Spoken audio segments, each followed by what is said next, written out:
Good afternoon, everyone, and welcome to Live at 4 on this very busy Tuesday. Here's what's making news today. The president heads to Pittsburgh, but not before he indicates he wants to end birthright citizenship on his own. Former Vice President Joe Biden visits Madison today, firing up a crowd for the Democratic candidates in the state. And one bad decision can cost you your job. Just ask the Packers' Ty Montgomery. Will find out his fate coming up a little later. But first, breaking right now, there was a murder this morning at a home south of Lodi in the town of Dane. A man was found unconscious in the home and life-saving efforts failed. Dane County Sheriff Dave Mahoney is briefing reporters right now in downtown Madison. Where a physical confrontation occurred between the deceased and several of those who had just arrived. At the conclusion of the confrontation, the deceased was left in the residence alone and severely injured. At approximately 4:20 a.m., one of those occupants of the residence returned and found the deceased unconscious and unresponsive. All the persons involved were known to each other, and as such, there is no further threat to the community.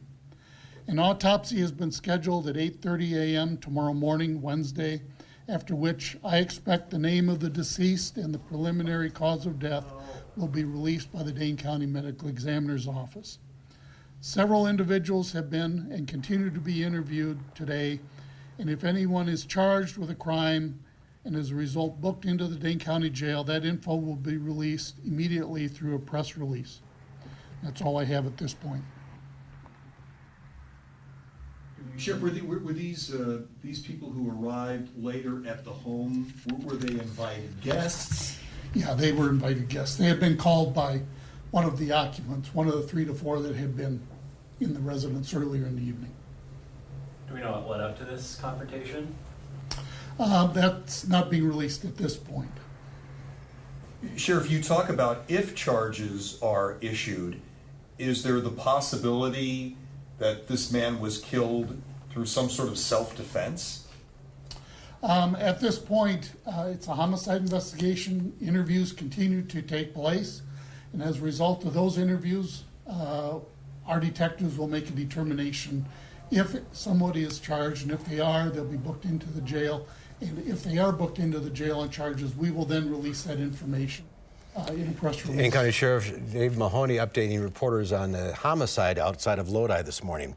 A body was found about 4 o'clock a.m. and the sheriff says there is no threat to the community, that all parties involved knew each other. More details to come on that tomorrow.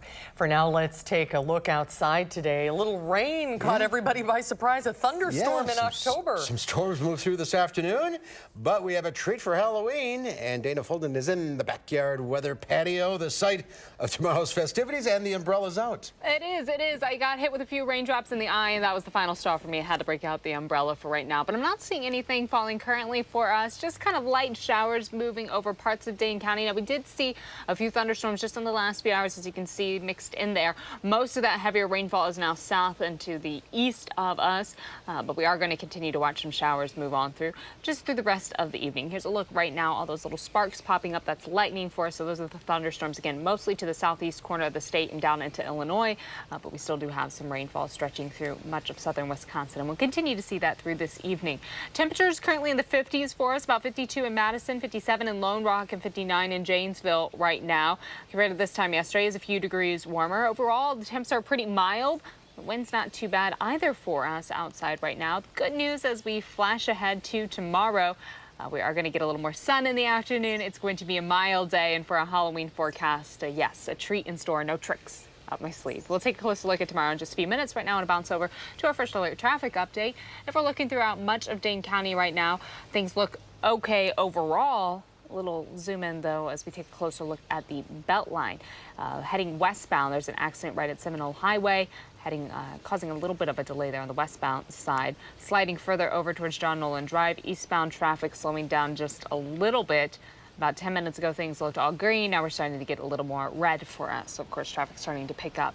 University Avenue to 39 should take you about 20 minutes. The other way, about 17. It's going a little faster westbound rather than eastbound. Sun Prairie to downtown about 6 minutes right now, with that average speed at 27 miles per hour. So overall, things do look fine for, a little after 4 on a Tuesday. But we'll keep a close eye on traffic and talk a little more about the Halloween forecast in just a few minutes. All right, very good. We'll check back in just a bit. Thanks, Dana. President Trump and First Lady Melania are visiting the grief-stricken city of Pittsburgh this afternoon. They're there to pay their respects to the victims of Saturday's shootings at the Tree of Life Synagogue. Ivanka Trump and her husband, Jared Kushner, who are Orthodox Jews, are traveling with the president. It's an uneasy visit for Trump, that is. Protesters are ready to greet the president, and the Democratic governor of Pennsylvania and the Democratic mayor of Pittsburgh did not want him to visit while people were mourning the deaths. Some Republicans and Democrats have reacted with bipartisan opposition to President Trump's plan to take away birthright citizenship. Angelica Alvarez has more from the White House. In a taped interview with Axios, President Donald Trump said he wants to sign an executive order to do away with birthright U.S. citizenship for children of non-citizens and unauthorized immigrants. How ridiculous. We're the only country in the world where a person comes in, has a baby, and the baby is essentially a citizen of the United States for 85 years with all of those benefits. Birthright citizenship is in the 14th Amendment of the Constitution, which states that all persons born or naturalized in the U.S. are citizens. That constitutional guarantee has brought on bipartisan opposition to the president's plan. The Republican House Speaker Paul Ryan balked at the president's plan in a radio interview. I believe in interpreting the Constitution as it's written, and that means you can't do something like this via executive order. The top House Democrat Nancy Pelosi echoed that in a statement, saying the president does not have the power to erase parts of the Constitution. Vice President Mike Pence hinted the issue could be decided by the courts. The Supreme Court of the United States has never ruled on whether or not the language of the 14th Amendment, subject to the jurisdiction thereof, applies specifically to people who are in the country illegally. The Department of Defense is deploying more than 5,000 active duty soldiers to the border as thousands of refugees are making their way from Central America through Mexico and eventually to the U.S. The armed troops are expected to play a supporting role to U.S. Border Patrol agents and will not have the authority to detain immigrants. Angelica Alvarez for WISC News 3. Some federal lawmakers, including House Speaker Paul Ryan, argue that only an act of Congress can change birthright citizenship. Former Vice President Joe Biden is trying to turn out voters in Wisconsin for the midterm election. Biden was in the state today to campaign for Democratic candidates, and Rose Schmidt is in the news center to share his message to voters. Rose? Mark and Susan, former Vice President Joe Biden says the midterm election just a week away feels unusual from past elections and emphasized just how important it is. Biden came to the UW-Madison campus to urge the crowd of more than 1,000 people to elect who he calls people of character. He's referring in this case to gubernatorial candidate Tony Evers and U.S. Senator Tammy Baldwin, who he called a champion for health care. Evers laid out his plans to fix Wisconsin's roads and fund public schools. And Biden spoke passionately about the need to vote, casting next week's election as a battle for America's soul. It's time to stand up. It's time to remind us who we are. It's not Republican or Democrat. This is the United States of America. There is nothing beyond our capacity. We have never seen more people excited, enthusiastic, engaged. I've never seen anything like this yet. We are in a good place to win this next November 6th. Vice President Biden says he's tired of President Trump's administration and is calling for more civility in politics. He also condemned the shooting at a synagogue in Pittsburgh this week. Biden's visit comes less than a week after President Donald Trump and former President Barack Obama came to the Badger State in plans to turn out voters on both sides of the aisle. A Marquette Law School poll last month showed Evers and Governor Scott Walker were neck and neck in the race for the State House. New poll results will be released tomorrow. And the election 1 week from today. That's right. Rose Schmidt in the newsroom. Rose, thank you. Meanwhile, Governor Scott Walker is reacting to Joe Biden's visit in Madison. He made a campaign stop in Green Bay this morning with Senator Ron Johnson. Walker tweeted a reaction to the Biden rally, quote, "Not sure I'd believe much coming from Tony Evers today. He brought serial plagiarist Joe Biden into Wisconsin, so between the two of them, who knows where they're getting facts." Walker did admit that he is facing a challenge. Anytime you have one party in the White House, traditionally the first election after that is always a challenge for that party. So we're running against history. The good news is we got the facts on our side. Walker kicks off a 4-day bus tour of the state with Lieutenant Governor Rebecca Kleefisch and Speaker Paul Ryan on Thursday in Waukesha. Cash bail has been set at $100,000 for the suspect in the fatal shooting at a State Street ramp over the weekend. 21-year-old Kenyara Gadsden is charged with shooting 21-year-old Stephen Villegas early Sunday morning. The judge ruled that if Gadsden posts bail, she can have no contact with Villegas' family. One of America's most notorious modern-day gangsters has been found dead in prison. James Whitey Bulger was found dead this morning following a transfer to West Virginia's Hazeltown High Security Penitentiary. Multiple reports indicate the former mobster was killed. Bulger was serving a life sentence for a 2013 conviction on a laundry list of crimes. Bulger's attorney would not reveal why he was moved. The Green Bay Packers made two big moves on this last day of trading. Free safety HaHa Clinton-Dix was sent to the Washington Redskins for a fourth-round pick. And beleaguered running back Ty Montgomery, who made a questionable decision in Sunday's game, is heading to the Baltimore Ravens. They'll get a seventh-round pick for Montgomery, who took the kickoff out of the end zone with 2 minutes to play in the game. Do we need to? Why do we have to keep seeing this? Do we have to go through this again? I don't want to see this again. The coaches apparently had instructed him to take a knee. Yes, we know. Sorry to rip the Band-Aid off again. There is a price to pay for not listening to your boss. Still to come at 4, the midterm elections are 1 week from today. One of the big races in Wisconsin, of course, is for governor. We'll talk to the candidate who hopes to unseat Governor Scott Walker. A conversation with Tony Evers when Live at 4 continues.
Welcome back. The former CEO of the Dane County Boys and Girls Club is taking a leave of absence, or taking a leave from his new job. Michael Johnson became the CEO of the United Way of Greater Cincinnati 3 months ago. He has requested the leave of absence, but is still employed, United Way officials say. He took over in July and is the first African American to serve as CEO.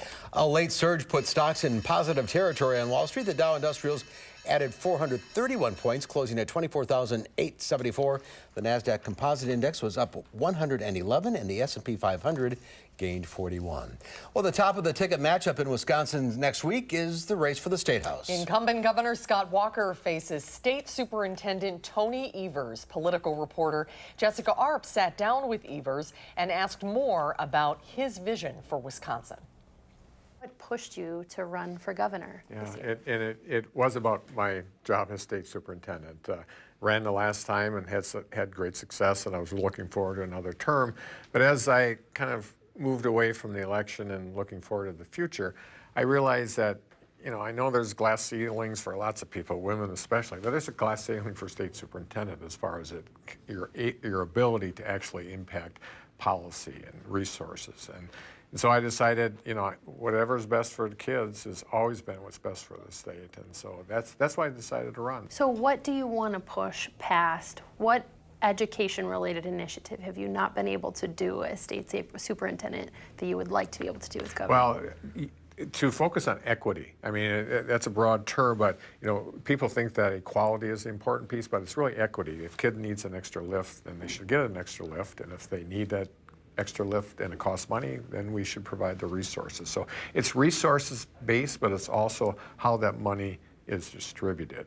Would you raise taxes on anyone as governor? Would you raise any tax or cut any tax in plans that you were looking at? Very likely look at reducing taxes for hardworking people that earn less than they. For example, in the state of Wisconsin, we have 11 multimillionaires who will be getting $22 million in tax rebates because they're multimillionaires. I'm not sure that most of the people in the state of Wisconsin feel that's fair. So I think we'll be looking at some different options, but at the end of the day, I believe our tax system will be more fair. Another issue that you've been talking a lot about recently is healthcare, and you rolled out a new plan that you believe would reduce the cost of prescription drugs, including a new state board and fines for some of the pharmaceutical companies for excessive price increases. Can you explain how that would work, and even like how one state could have that much power to influence the prices of prescription drugs? Well, other states are doing it right now, so I believe Wisconsin can do it. That is a huge issue. I'm a cancer survivor myself. I don't know how I could have afforded getting better without a good healthcare system in the state of Wisconsin. I've had it, so that's great. But we will have a board that will be working with the state agencies to make sure, we have a lot of purchase power in the state of Wisconsin, whether it's through the state employees groups or whether it's corrections or any number of other places. So we have some sway and decisions being made by drug companies. We're going to make sure that they aren't gouging our state of Wisconsin, and we can do that with this board. You've talked too about saying that you would accept Medicaid expansion money, which the governor has not, in the future. But even if you win the governorships, if Republicans remain in control of the legislature, they've said doing that is really a non-starter. So if that's not an option for you, if you were to become governor, what would you do to reduce the price of health care for people in Wisconsin? As I said, our pharmacy plan will be one, but we do need help from the federal government. I believe at the end of the day that we can bring Republicans and Democrats together. I know right now it's election time, so saying, Evers, we're not going to cooperate with you is a strategy for them. But we will. They get it. It's their own constituents that are suffering, and if we can take the money from the federal government, just like lots of other Republican states have, we can make a difference in the lives of people in the state. So I feel confident that we're going to be able to reach an agreement on that. Our interview with Evers was done before a key campaign issue emerged: plagiarism found in sections of multiple state budgets issued by Evers' Department of Public Instruction. Our panel asked about this issue at the Wisconsin Broadcasters Association debate and what it said about Evers' credibility. If this is the best Scott Walker has, he doesn't have much, I'll tell you that. We dropped a few citations from the back pages of a budget. We talked to the people involved. It was a mistake, and they fixed it. And again, the election next Tuesday. Tomorrow, Jessica will share her conversation with incumbent Governor Scott Walker. And we'll be right back.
Take a look at this. They call him Pull Tooth, and for good reason. Oleg Skavish of the Ukraine managed to pull a ship a distance of 52 feet with his teeth. He beat the current record holder of just 4 feet. The ship, weighing 614 tons, was pulled with his teeth and an iron wire. It actually took 2 attempts to set the record because the wind blew the ship off course, but eventually Pull Tooth set a new world record. He devoted the feat to the fight against ill treatment of animals, not his dentist. Well, I noticed he didn't smile afterwards. Dana and I are cringing. I don't do teeth. That is painful to watch. It's awful. Wow. It's Tuesday, October 30th. It's Mischief Night, an evening where people traditionally take part in harmless mischief. Fun mischief. That's right. Yes, it's also Haunted Refrigerator Night. What horrors look in the back of your refrigerator? Oh, I found it the other. I don't even want to talk about it. No, don't. Not after the teeth. No. Yeah, and it's National Candy Corn Day today. Are you a fan? Yay No, or nay? not so much. People are fine. one way or the other. Now, have you ever mixed candy corn and peanuts together. No. That's the thing? Yes. Okay. Candy corn's really sweet, and if it's too sweet for you, well, you mix it with peanuts, it's really good. Yeah, they developed in the 1800s. It's supposed to be represent the colors of the corn kernels. You know, and it used to be called chicken feed. Yeah, that's what it looks like. We've got That makes some. sense. Well, these, now what the heck is this now? So I get the vampire teeth. I don't understand what the other one. Well, these are like teeth? Yeah, these one. They're like little vampire teeth. I think the other ones are fingernails, aren't they? They look like little fingernails. Did you put two? Oh, there you go, the vampire fang. Got it. That's what's going on. You've got a rotten vampire tooth. I do. I'm pulling that ship with it. Okay. Oh, that's right, you just I don't sugar. know. That's not good. That's too sweet. Yeah, you need some peanuts. There we go. All So right. I'll take your word for that. We'll have to try that next time. All right, so trick or treating tomorrow should be okay. Should be great for tomorrow, but we'll take a closer look, of course, at the temperatures for tomorrow evening in just a few minutes. Looking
Just a little dreary outside for us today. A little rainy. Also, looking at our visible cloud track, you see all the clouds moving through the Midwest. Our weather system bringing a little rain along with it. Over the last several hours, we've had this line of showers and a few thunderstorms mixed on in there, just moving through southern Wisconsin. A lot of that rainfall right now starting to pick up along the Wisconsin and Illinois border. Seeing some heavier showers later this evening towards that southeast corner of the state. But right now, we do have a few little thunderstorms mixed on in there. So please, if you do have evening plans, of course, make sure you keep an eye to the sky before you head on out. Don't want to open an umbrella when we have a thunderstorm rumbling on through. Temperature-wise, we're in the 50s right now. 52 in Madison, about 59 currently in Janesville, and 57 in Lone Rock. So overall, a pretty average afternoon temperature-wise. We have a cold front again off to the west, so our temps today just a little warmer than what we saw this time yesterday. Our wind speed staying light and variable for the next few hours. That system again just at the edge of Wisconsin, slowly pushing east for us, driving this line of showers right on through.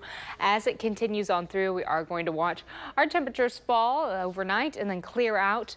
Our sky conditions as we head towards tomorrow for Halloween. It will be pleasant for us for our Halloween. No spooky tricks in store for Wednesday. That's good news for us. Again, these showers continuing for the next few hours. We will see a little more accumulation towards that southeast corner of the state, but by the time we get a little closer to 9:30, 10 o'clock bedtime, things are wrapping up rainfall wise. May have a few little isolated light shower spots, but the storms are out of here. Still cloudy though. Overnight we will slowly clear on up, and as we head into tomorrow, pumpkin comes out. Temperatures will be in the lower 40s for our overnight lows, and then heading into Wednesday afternoon, another seasonal day with mild temperatures in the afternoon. Plan on sunshine for your Wednesday afternoon, for your Halloween afternoon. Overnight, as we head into Thursday, it'll stay mostly clear, and most of Thursday also expecting a fairly sunny day. Mild temperatures yet again, just slightly cooler for us. So tomorrow being mild, that's good news, especially compared to last year. Last year, temperatures were in the upper 30s for us, a very chilly Halloween. No precip for the last few years, not expecting any tomorrow, so we're going to continue that trend on. It's going to feel a little more like 2015, though, rather than 2017. It was chilly then. 2016 was in the 60s. It was a little warm. So Wednesday evening will be at about 54 around 4 o'clock. And then, of course, we continue to fall on down as the sun sets. It gets a little darker. We'll watch a few clouds build on in again into parts of southern Wisconsin, about 50 around 6, and then 46 as we get closer to about 8 o'clock as trick-or-treating starts to wrap up. Right now, cloudy scene downtown. May need an umbrella or at least a hat over the next few hours. Temperature-wise, we're above average today for both our low and for our afternoon highs. Sunset's at 5:52. Keeps creeping up earlier and earlier. Overnight lows will be in the low 40s, close to 40 for us in Madison tonight, with those showers and storms lingering for the next few hours and then really wrapping on up. We'll start to clear late as we head into tomorrow morning. Tomorrow, 56 the high, partly sunny and fairly pleasant for our Halloween. No big, again, surprises in store for us tomorrow. You should really be able to enjoy Halloween or just your Wednesday plans if you're not a fan of the spooky traditions. Again, 56 for Wednesday, a little cooler as we head towards the weekend, though. Thursday, we're in the low 50s. By Friday, we're in the middle 40s. And then as we head towards the weekend, we're going to watch our next opportunity for our next weather system to slide on in. So we will have the shower chances coming in late Saturday night, and as we head into Sunday and Monday. So Saturday should be good for that Rutgers game for the Badgers, of course, and then a lot going on next week from daylight savings time and, of course, Election Day on Tuesday. It's a little rainy for Election Day. That's the game plan right now. And I know right there in the forecast it said mix. That's well late into the evening. We're not talking about a mix anytime during elections, so you should have no trouble getting to the polls. And costumes tomorrow shouldn't be a problem? Absolutely. Maybe the little ones might need an extra layer, mid 40s. Might be a little cooler around that time. But if they've got thick skin, or if you've got thick skin, they should be okay. Temperatures like this at the end of October are a gift. Yeah. It's really very are. nice, yeah. yes. As we saw in that backtrack over the last 5 years, we've had very, very cold Halloweens, a very warm Halloween. So it's an opportunity to swing either way. And we'll be in the backyard as usual with the trick-or-treaters tomorrow. We're dressing up, right? Yes, we are. Okay, it's a surprise, right? It's going to be fun. All right, thank you, Dana. Coming up, a community steps up to help a farm family in need. Charlotte Celeste has the story of many people doing something good when we come back.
Mystery City. That is not the UW Memorial Union Terrace. They're building a new marina down there, but I don't think it's going to be cruise ships at any time soon. Anyway, little rain moving out. Nice evening. Sauk Prairie is a close-knit farming community, so when Mike Lidloff died unexpectedly a little over 2 weeks ago in a farming accident, the community stepped up to help. Charlotte Deleste is here to show us how. Stepped up is kind of an understatement, isn't it? Oh, huge, huge understatement. The seeds of friendship Mike had sown throughout the years brought in a bountiful harvest full of love, care, and support. Photojournalist Kathy King and I spent part of the day in Sauk Prairie last week, and we are so honored to show you how the villages have come together to do something good for Mike's final harvest. Harvest time, I think it was his favorite time of the year. Mike would always be the one going to help people, never thinking he'd be on the receiving end of it. The township of Pertisac has a lot of farms in it, and they're all close people. Everybody knows everybody. I saw Mike an hour before he was killed, and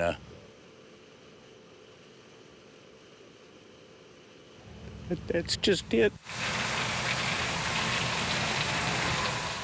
You know, he put his life into working the farm, and it was everything to him.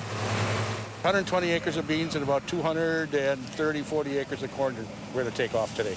Well, there was a lot of fear about how we were going to get all the work done. We'll have 6 combines running. Harvest time is real time sensitive, about trying to get stuff in before all the snow comes. So I just went and talked to some people and asked for volunteers. And everybody just says, yeah, great, they do it. Everybody liked Mike. So the neighbors all come in and says, I'll volunteer a day or half a day, whatever it takes to get the beans that are ready to go and the corn that's ready to go off. Oh, I cried. And just, it was amazing to think how much these people cared for Mike, that they wanted to help like this. Yeah, he was just like a son, because he'd be there to help you no matter what. He was a good guy. He was just an all-around, really good guy that loved his family, loved his friends, his community, loved farming. I think he would feel that it was absolutely amazing and wish that he could be part of doing the work. The people in the fields today are lifelong friends. So for this is an emotional journey for them as well, knowing that they're harvesting the crops that Mike put in the ground. When you got something like this, everybody just goes. They never ask questions. They all go and whatever has to be done today, tomorrow, or whatever it is, we'll be there. Thank you to the Sauk Prairie FFA for helping organize the day, Culver's for providing lunch for everybody there, and all the farmers, the friends and family who have helped Mike's family get all those chores done, and then some. This is exactly what being kind, doing something good, looks like. If you know of someone, a business or an organization doing something good that you think would make a wonderful story, please let me know. Just fill out a nomination form at channel3000.com/do-something-good. That really is doing something good. Oh, Whole yes. community. Oh, got goosebumps. Yeah. Thank you, Charlotte. Thank you, Charlotte. And we have an answer to our Mystery City. Where this is the port of Long Beach in California. That's the Queen Mary. That's a hotel now. I've sailed out of that port, so there you go. Mystery solved. Still more to come at 4. More than 100 million people suffer from chronic pain, but many are unaware of ways to self-manage that pain. When we come back, UW psychologist Shyla Murgain is here to talk about ways to deal with this sometimes debilitating condition. Hi, Shyla. That's coming up when Live at 4 continues.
So right now, overall, things don't look too bad. We're looking at 12 right at Verona, looking southeast.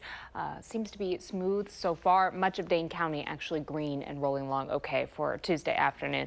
The Beltline, as usual, just a little slower near John Nolan Drive at about 21 miles per hour eastbound before it, and then right after it about 17 miles per hour right now. So traffic reduced quite a bit. Speeds reduced quite a bit, but the good news, no delays, no major backups right now. Middleton, a little bit of a slowdown as you're heading University westbound, but much of the downtown area seems to be looking okay. And then if we travel right down to Janesville, overall, a lot of green actually in Janesville in a really good place. 39 looks nice and clear also all the way from Madison down south heading towards the border. As far as speeds from 39 to John Nolan, again, about 4 minutes will take you. And then from John Nolan to University Avenue, where we're seeing that slow down there at about 6 minutes for drive time. And then from PD to the Beltline, about 3 minutes. So overall, drive times seem to be okay. Just a little bit of a slowdown, what we're seeing there along the Beltline. But otherwise, you should have a pretty smooth drive wherever you're heading. All right, Dana, thank you. Yeah. The world's tallest statue, which portrays one of the founding fathers of India, Sardar Patel, has just been unveiled. Patel, known as the Iron Man, was instrumental in the integration of nearly 500 princely states into the Indian Union after independence. At a height of 790 feet, the iron and bronze statue is twice the size of the Statue of Liberty. It cost $420 million to build. I'd love to see that. Yeah, it's something else. Well, more than 100 million people live with chronic pain. It's more widespread than cancer, diabetes, and heart disease combined. But often people don't know the self-management skills that are essential to cope with chronic pain. UW Health distinguished psychologist Shyla Murgain is back with us today. Hi, Shyla. Good to see you. Great to see you both. Great to see you as well. And first off, we're going to talk about a new research study for people with opioid-treated chronic pain. It's called the STAMP study. Tell us about that. Which stands for Strategies to Assist in Management of Pain study. And it's it's funded by a national organization, Patient-Centered Outcome Research Institute. And it's a 3-site study. UW Health is the primary site. It's for people with chronic back pain who are on opioids. Although the study doesn't really address medication management, what it's doing is comparing 2 psychological treatments, really seeing which ones are effective for which people, with the thought that it'll not only improve pain, but also enhance quality of life and functioning. It doesn't depend on what insurance you're on. It's really available to anyone, and people get paid to participate. So if people are interested, and I think a lot of people on opioids are interested in finding other ways of managing their pain. Some doctors are tapering them down or just really wanting to learn self-management skills. They can look at the website, which is www.stampstudy.org, or the phone number is 608-212-6902. And their position's still open. You can get in. Yes, yes. We would love to have people explore it and look into it. So people without opioid-treated pain, what other things can we do to sort of calm the body down and stop the pain a little bit? Yeah, I always think we want to adopt a self-management mindset. Pain can create this vicious cycle of pain leads to lower mood and lower functioning and isolation, and people's lives start to shrink. And medication management is only 50%. Self-management, really adopting skills we can use day in and day out, really helps improve quality of life and really build a new normal. And there are 3 main areas that these studies address, and I also teach a lot of the patients with pain that I work with these skills. And what are they? What are the main areas? The first is mind-body skills to really calm and center the central nervous system. Pain is such a stressor. It can create a lot of cortisol in the system, a lot of tension. All of that makes pain worse. So things like mindfulness meditation, slower, lower breathing can really help re-regulate and can really lower pain as well. But if you have like I have shoulder problems, I mean, it's not going to go away. Yeah. So how do I deal with that until I get it treated? Right. Well, I think, so in addition to relaxation or mindfulness, number 2, really working on pacing your level of activity. Because pain can drain a person, it can contribute to sleep difficulties, you have less energy. One author talked about she only had so many spoonfuls of energy, maybe 8 spoonfuls, and she had to be mindful of how she was using those spoons. So pacing yourself, building in rest breaks, so you're really enhancing what you can do with what you have in terms of energy that day. And what is your third tip? The third is really managing what's up here, because often hard. it is, because pain is so negative in the body, can create a lot of negative thinking and patterns like catastrophizing, thinking the worst. Mark, if you thought, oh, the shoulder, oh my goodness, if this doesn't go away, I'm going to have to amputate my arm. Your mind can go into this doom and gloom thinking that would create a lot of additional suffering. So what I encourage people to do is create balanced thoughts or coping thoughts to keep the mind more neutral in the moment and always have a sense of hope, because even if we haven't figured out the pain today, you never know with medical treatments like the STAMP study what we might be figuring out to really help. This is what we consider a silent epidemic of all these people struggling with pain. It starts with lower back pain, and it's a downward spiral for a lot of folks. Again, that STAMP study, can get involved how? Yep, it's www.stampstudy.org, and instead of that downward spiral, we're really looking at creating victorious cycles for people. Well, it's great information, because one of the parts of the opioid epidemic we don't talk about as much is sometimes people who need pain medication now are actually having trouble getting it. So this gives you strategies to kind of help yourself. And I'm a big believer in the mind-body connection, that, if you can calm yourself down, that's a big step toward healing, right? Yeah, and the study, because it's 2 different psychotherapies in groups, the other benefit is you get that social support of being around other people in this group treatment. Both are 8 weeks long, so I think people really enjoy that as well. There is help out there. Doctor, thanks for being with us again. Great to see you, Shiloh. Yeah, thanks so much for having me. We'll see you next time. And we'll have a final check of your forecast coming up.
A little rain in the area. It's thunderstorm this afternoon, kind of strange. Yes, for the end of October, a bit of a curveball there, I'd say, but we are going to see rain for the next few hours. Looking ahead to tomorrow, of course, Halloween.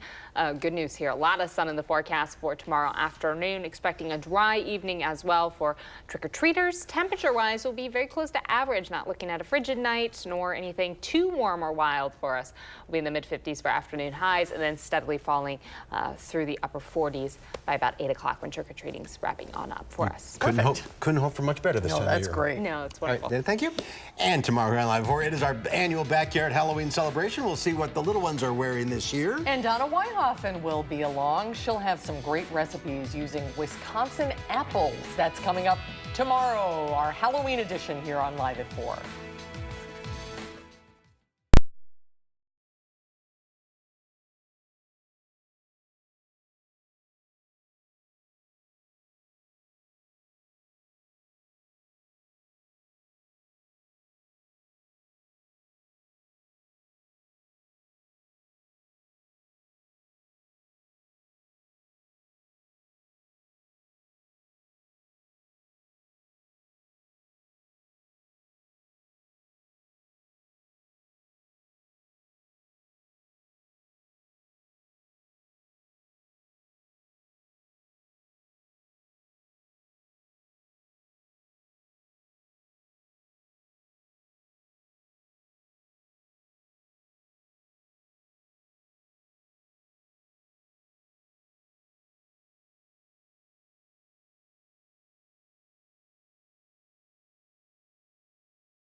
In yesterday's Final Touch, we took you to Transylvania, the perfect spot to celebrate Halloween. Well, today we may have found an even more frightening destination. Welcome to Horrorland, said to be the first Scream Park in Southern Europe. It's located about 100 miles north of Barcelona in an old abandoned coal mine and power station. Visitors are greeted by an army of monsters, ghosts, crazy assassins, zombies, and other creatures from the underworld. An experience not for the faint-hearted. More than 90 actors wearing elaborate costumes team up with state-of-the-art animatronic robots. Horrorland boasts 8 May-style attractions, including Clown Town, Witches in the Coven, and psychiatric patients in Psycho Escape.